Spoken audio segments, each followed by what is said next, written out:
transferred out, go to Pine Grove, you said, and then from there you went where? I stayed at Pine Grove for like I think like a year. Then I went to Huntington. That's where I spent like the most of my time, like the remainder of my time, till I came home. And you was kind of dug in, understood the ropes of prison. Then, the other question we always ask is, how many people like left you, like, or just that left, that was there with you when you before you went in, and actually did that time with you while you was in there? You know what, man? I was actually very, very fortunate my whole 20 years. I had a lot of solid people in my life for my whole bit. Like my family, I was fortunate enough, like my grandma, before she died, my grandpa, my grandpa's still alive, but like my mom and my dad, once my brothers got older, my brothers, but like older people from like my neighborhood, like my friends, like I got like a friend, she like raised me, and it's actually my cousin baby mom. It's like that's my sister. My whole bit. From the day I went to jail, she was there for me. Wow. My cousin Fifi, from the day Shout I out went to jail. Fifi. We shooting people out. Teresa's her name. Oh, Teresa. Shout out Teresa. and Gotta Fifi. respect, yeah. Yeah, for sure. They was 1000%. But and I had friends too though. Like I had my homies though. Like, you know what I mean? Like, Yeah. It's a lot of people that don't have that, I man. had my homie, man. I ain't gonna lie, man. Like, one of my homies, man, Poodle used to like he was there from the rip. Like, and so I had friends, man. And what's crazy is I always kept myself alive though, man. I don't care if you knew me since second grade. I'm getting with you if I can get in contact with you. Exactly. I stayed alive. Let me ask you this. Now, you said you went in your 17, you had a girlfriend, right? Yeah. You had a girlfriend, and you young, you a kid, 17. Y'all just kind of trying to figure things out. Right. How long was it before she stopped calling you, or did she rock with you through the whole bit? She was acting crazy from hanging that phone up and all that. I ain't understand that. So I'm on the other side of the phone going berserk. You know how many times I done hung that phone up like Scarface? What? I keep trying to tell them, go ahead. They don't want to listen to me. They want to listen to me. Yeah, like it get real. But so that went left like fast. But did that hurt more than you getting your time? He always talk about sometimes a girl leaving you hurts more than you actually getting the actual initial sentence. Man, listen, bro. He ain't too far off. Listen, bro. I'm thinking about songs in my head right now, and I still hate to this day. From 20 years ago, songs. So that make you reminisce about her. Certain songs you heard during that time brings back the memory of that shit, those time and those dates. Because I'm telling you, bro, all you got is that little Walkman or whatever they give us in that joint, and you depending on Cosmic Kev or whoever giving a little shout outs that night and all that kind of stuff. Like the Golden Girl. They get real, bro. They get real in themselves. Like I'm young, so you like, damn, like I just was out there having fun. I was actually fortunate to be, one of the guys that was, having sex. Like, at 17, you running around. I had a car and all that kind of stuff. So yeah. I got two questions for you real fast before I get the floor back to Tawfiq. Yeah. Right? When you came in, did you have like a GED or anything? Nope, I got my GED while I was there. So you apply. How long did you? Because I know in the feds, if you ain't got no GED and you come and you sentenced with federal time, they make you go to school. Oh yeah, the state don't care. Oh, they don't care. All right, so it went through like a transition. I remember when I first got upstate, like it was like a thing where like they make you like go work.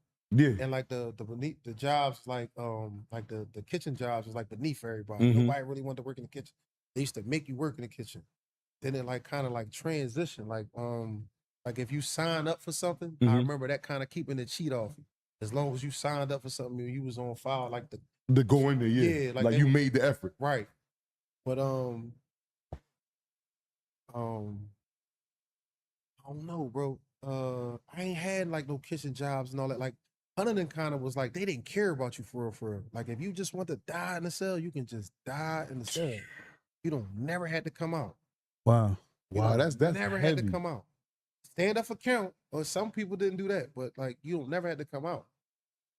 Yeah. Wow, boy. So whether you wanted to learn it was totally up to you. That's why. You said about the GED. So yeah, that was like on me. Like, hold on, bro. Like, nah. I'm just so what year was it? Did you say, you know what? I'm gonna go get my GED. How old was you then? So All right, then it's different than the county, Black. When you're down in the county on the juvenile block, they make you go to school. Yeah. They make you try to get your GED. Unfortunately, I turned 18 and Got you know it what I on. mean? But I took my GED test down the county like once. I felt it. How about this though? The only subject I ever felt, and I took the GED test like probably like, I don't know, 8 times. I've never felt any subjects but math. Never. I'm talking about this. That was me too. I've never. So math just Because I wasn't felt it for me. mine, and it was because of Mel. So maybe like 2011, I had met this teacher up Huntington. He was like this white hippie boy, but he was thorough though, Black. He was thorough, like, and he really liked to help. He cared. Yo, like, listen, bro. To this day, man, he's like one of the best teachers I ever had in my life. He taught me math, bro. Like, and he used to teach it in 5 or 6 different ways for you to get it. Exactly. Like, he was Exactly. hands on. So that was like 2011. So by the time Tawfiq went to go take my actual GED test, I had the highest score on math. Wow. On math out of all my other subjects. I blew math out the water. It was time. You was ready. Yeah, exactly. Yep. Now, I want to ask you this. I'm a fast forward, but we're going to have to come back some. All right, come on. Do you think that jail reformed you? Do you think it was solely because of jail, from your punishment, that jail made you the man you are today? Oh, absolutely not. Absolutely not? No. Okay. What made you the man you is today? At the end of the day. Right. Yeah. So no.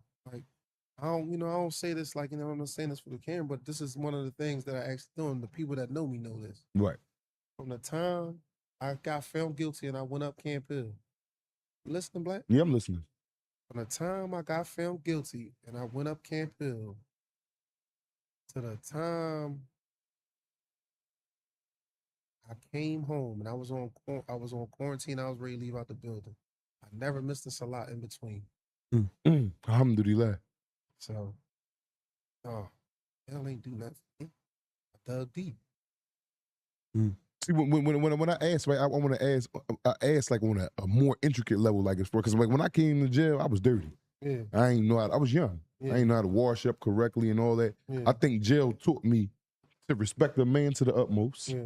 I think it taught me how to clean my ass. Right. Like, meaning I had more time to like worry as a about. juvenile. Yeah, like All right. yeah. As a juvenile, not when you went to the feds. No, because I was already a grown man. But Okay, but jail, juvenile is jail. All that is jail. Okay. Talking about jail. Okay. Jail gave me a lot of qualities about me today that I wouldn't have had if I think I stayed in the real world. My respect wouldn't have been on the beam. Like, cause I respect me. I carried the same way they do in the penitentiary. You got 2 niggas right here talking. I would be walking all the way around like, excuse me, man. Yeah. And I'm not even nowhere near in their conversation. But this is what jail breeds. The respect in jail is on the beam. Ain't nobody in there talking about something. You a dick eater. You playing them games like you're not using them words in there. Am I lying? I mean, you got your people though, Black. Like, you got your people, because it's a lane for everybody. Yeah, like, it is. So like, I know a lot of dudes that like bit like that and call each other. I've never done that. Right. Ever in my life. You know that's a crazy game to be playing. Yeah, I never done it, and it ain't got nothing to do with me being tough. But like you said, like how you carry yourself, I always carry myself a certain way. Right. You know what I mean? Like you say, I always extend the respect first. You know what I'm saying? Like, so I always kind of navigated myself around those people that was into that. Like the whole time I was up there, like and this something that I noticed from like the juvenile blocks. Ball was like one of the main things niggas got into rumbles over. So I never played ball. I stayed away from it. Like, you know what? You know what I mean? Like, there's other things I'm gonna get into in this joint, but it ain't gonna be because of that. I'm gonna stay away from ball. Yep. That's where the disrespect come at a lot of times. That basketball court is the number one for everything. Man. Everything. Yeah. It's going down. If you want to see a rumble, take your ass to the gym. What's that, John? Hit the handball. Yeah, Oh, you no, ain't get dude. too many rumbles on the handball. Yeah, you was I'm handball bull. No, dude. I'm vicious handball. I don't know, Black man. I got backhand, front hand. I'm getting it up off the ground. I see your all moves, this paint. Black. I don't know. I'm telling Check you, him out, bro. I'm super nice. And this right is in, and I'm tricksy. It's like you think I'm ready to, and I'm tapping it. But I'm really nice. I'm really nice. Let me ask you this though, Don. Yeah. I'm quite sure you've seen your fair share of violence, right? In there all that time. I'm quite sure probably been in some violence yourself in there. Yeah. It's a question that we like to ask on this show all the time, man, because I like to give the audience that never been to jail a picture in their mind that they can see. And this goes on in jail at an alarming rate. I'm quite sure you've seen stabbings. Absolutely. I'm quite sure you've seen locking socks. Absolutely. Now, I'm asking you, putting yourself in a predicament, you've been in there and you've seen it. You and another convict getting to argue. Y'all squash it. This is a hypothetical question. Yeah. Okay, he go his way, you go your way, and you like, all right, that shit over. You watching TV. Unbeknown to you, he's still mad though. He's creeping up from you behind. If it was nothing you can do about it, you had to take whatever he was ready to give you. But you get to choose whatever he get to attack you with. And he attacked you. He either attack you with a knife or that lock and sock. Which one you taking? All right, so I'm gonna explain it just a little bit, right? Because Go ahead. I'm looking at it like this, right? The average person is not going in trying to kill you. Exactly. They trying to hurt you, Mhm. right? So I'm looking at it like, damn, if he got a knife and he actually stabbed me on the top of my head, he probably can kill me. Yeah. Right? So I'm thinking like, damn, if a person stabbed me, he's just looking to bang me out, trying to hurt me. Mhm. He's just trying to hurt me, not trying to kill me. Mhm. If you crack somebody in their head with that lock in the sock, Holmes, you crack somebody in the head with that lock in the sock, bro, that joint is gonna split you. You're dying. Yeah, bro. That lock and sock. If somebody gets you from the back, bro, you don't know they coming with a lock in the sock and they get 3 good, clean joints, you're gonna die. Yeah, you're gonna die, bro. You're gonna die. That joint will rearrange your whole back of the head. Like, it'll never be the same. I've seen it done before. Multiple times. I've seen, It's bro, like it's like getting shot.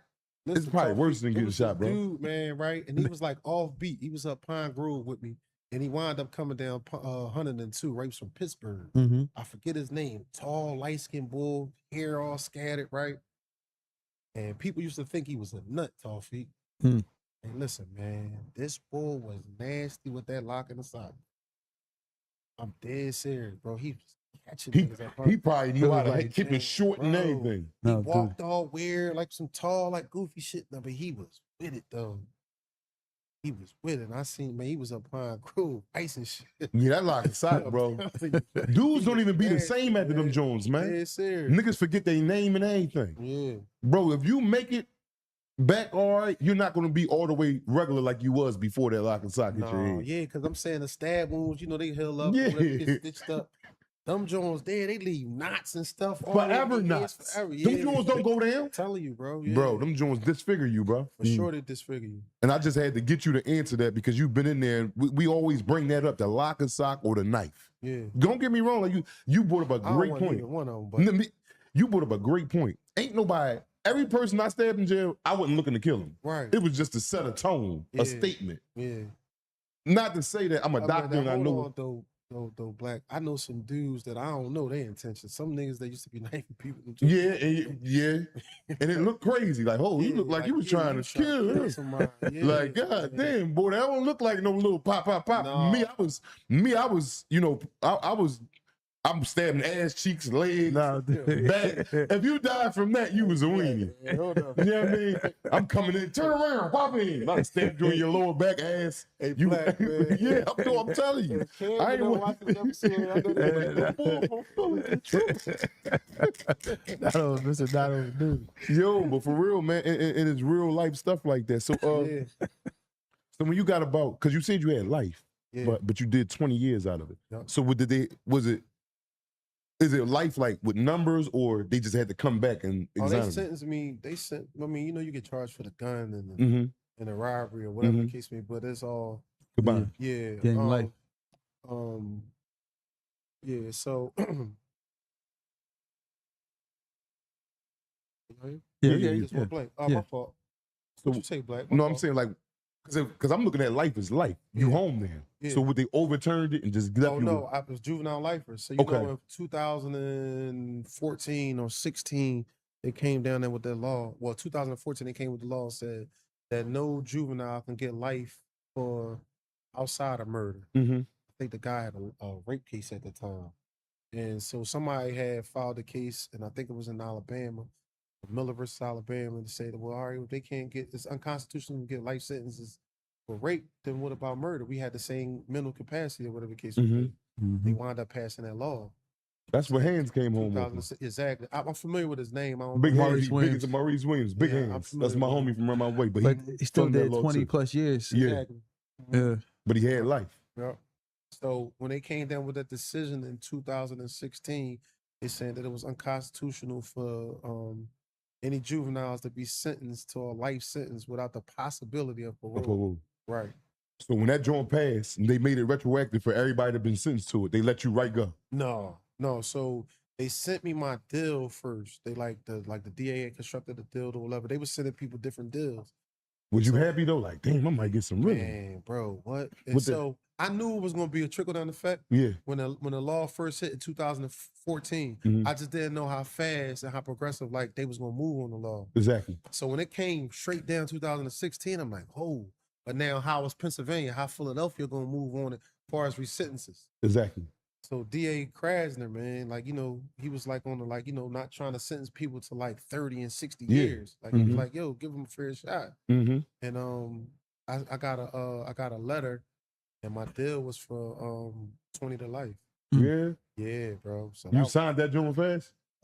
Man, Black, I couldn't believe I had 18 years in at that time. Oh my eyes, bro. You giving me chills. I got goosebumps listening to you talk, bro. Like literally. This letter is like life to you. Yeah, bro. Getting that mail, like I would have been trembling like this reading that joint, man. I'm telling you, Black. I remember the day right now as we sit here and talk. Was you the only one in the jail that got the letter at the time while you was there? Or no, because it was other juvenile lifers. At that time, I think Huntington had the most. It was a convo like everybody amongst everybody when they was getting them letters. What would they say? The jail was lit up, bro. Oh, but man, it was a gift and a curse though, because it was I heard a lot of this rhetoric from like a lot of the older dudes that had life sentences, been down since the 70s and the 80s and all that kind of stuff. They was feeling it, but they wasn't. They was bitter. Yeah, they was bitter. How would you feel if you was an older nigga? I ain't gonna lie. I wouldn't be. I'm not a bitter nigga. I'd be mad. What about me? Was they juveniles when they went in though at the cell? Yeah. No. The old heads. They just had life sentences. I mean, they was never coming home. Right. So think about that. Like, y'all just saying, here go 40, 50 people in here that I've been in life sentence with all this time, whatever the case may be. Y'all just saying this only apply to all the juveniles. That's what they was kind of on. Yeah. Yeah. Dang. So not everybody though, but. This band in there since the 70s. Yeah. That just sound crazy. Man, listen, I know a dude that was in there. He was a juvenile lifer. I ain't gonna speak his name because he ain't right. But what you mean he ain't right? He went left. He left in that joint. Like he been in jail since he was 15. He's like probably in his 70s right he turned to he had way too much fun in there. Yeah. Okay. Yeah, that's a good way to put it. Yeah. That's a good way to put it. Yeah. My man. Yeah. So and right before I left, they had moved me to this honor block, and he was like actually like right across from me on the 3rd tier. Right. He never filed none of his paperwork, man. Nothing. He didn't want to go home. No. He's still in there right now. Old head just came home from up there. He's still there right now. Damn. And why do you think he don't want to come home? Because of that? Because he's fun. Like, all he know is jail. What he gonna do out here? He never had sex before with a woman. Oh my God. Never. And his family probably. How old is he? He's probably like 70. I've been home 6 years now.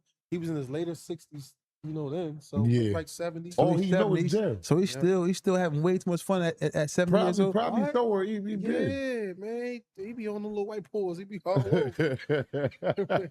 Way too much fun up there. Yeah. But that's his reality. We laugh about it, but that's what a lot of men reality is gonna be. Yeah. You're gonna be in there, and you're gonna be. I got a homie, right? That he didn't have he had like 40 years from North Philly. And he started doing way too much fun activities. Yeah. So, the guys, me, one thing about it, I'm hard on a rat. Right. I'm gonna get a rat away from me. A dude, I won't befriend you if you're a homosexual, but I see you and still respect you. What's up, cuz? We gotta respect, I ain't gonna be, get away from me, you a faggot. No, I ain't into none of that. Because I've been in that world for so long that you become numb to that stuff. That's what y'all doing, this is what I'm doing. For sure. And with my homie, he telling me like, yo, this is our world now, man. He's like, in his mind, he burnt out. He like, man, Allah is the best of plans. I'm like, what you mean by that? He like, well, listen, this is our world. We got our own president. Like the warden is the president of the jails, and we got our own girls. I'm like, what you mean our own girls, bro? He like the ones that we got up here. Like dudes, they'll sit you in there, and you will psych. If you weak, and you got it forever to do in there, and a lot of guys do this. Yeah. They'll just go with the flow of the environment of prison, man. Yeah, that's hard. Yeah, we call them fun boys. They're having way too much fun. Yeah. So unfortunately, I know a lot of people that had a lot of fun in the jail. Yeah. I mean. No, but